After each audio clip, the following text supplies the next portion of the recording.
Hey everybody. So if you're like me, you probably grew up in a home where you were told not to waste. You were taught don't waste things. Don't waste food. People are starving in Africa or India. Don't just throw things away unnecessarily.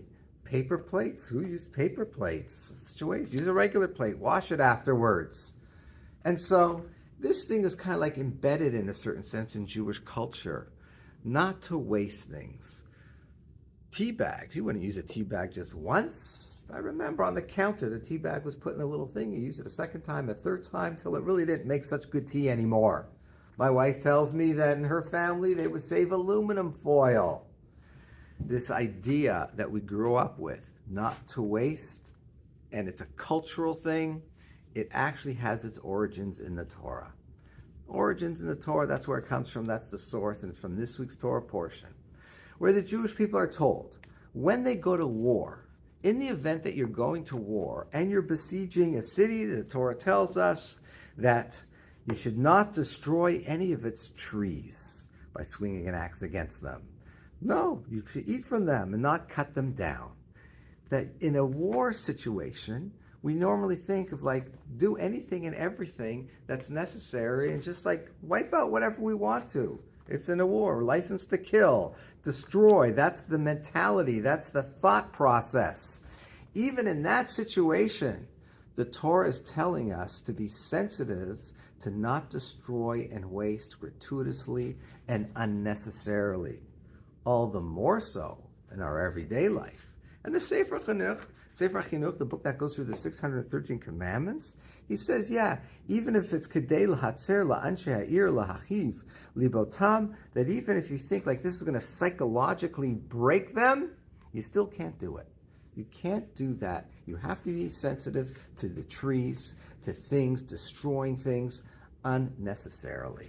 And from here we get the general rule, bal tashchit, you should not waste things. And like I said, if you can't do this in a situation where it's the easiest situation in life to do it during war, kal v'chomer, all the more so in our everyday life, we shouldn't be wasting things.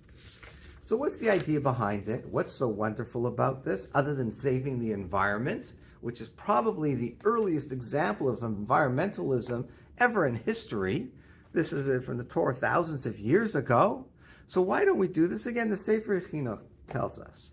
It's in order to lelamed nafshenu, to teach your soul, kind of like regulate yourself in terms of habituate yourself.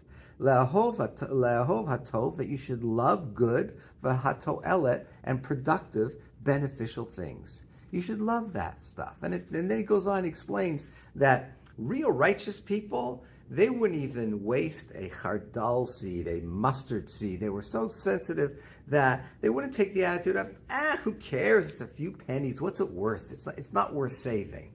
No, everything has a very significant value. Why? Because it comes from God. It's a gift from God. It's God's earth. Be sensitive to it. It's not just yours. It's what God gave us. And therefore, a person has to take care of things. And not only that, but then he goes on and he says that you should like cling to this sort of mentality and this habituate yourself in this behavior. Why? Because from this, tidbak banu hatova, good will cling to us. You see, it's a mida keneged mida, it's measure for measure. It's a what goes around, comes around. If you take care of things and you're sensitive to things and you don't waste things and you appreciate them and you understand they're all from God, God recognizes that, and so he continues to give you good. But if you're wasteful and God sees that, it's like, why would I give good to that person? They're wasting it. Like parents do this with kids all the time. You see that your child takes care of something and they're very, okay, so then you give them, but if you see your child is reckless with something, he doesn't take care of it, he leaves it out, it gets ruined, throws stuff away on a whim. So why would a parent want to continue giving to a child like that and reinforce that behavior? They don't, they won't. Hopefully, if they're doing a good job being a parent. And so that's the idea behind this, is that we have to appreciate everything's a gift from God and not waste things. And the benefit ultimately, like I said, this is the earliest example of environmentalism. taking care of our planet. It's a gift from God, our planet, to use the earth, not to waste things. This mitzvah is probably one of the most crucial mitzvahs on a certain level in our wasteful society. It's something we need to try and reintroduce to our families and to our society, not to waste, to appreciate everything's a gift from God. And when we do that, He'll continue to give us bracha because He sees that we value the blessings that He gives us. Have a good Shabbat.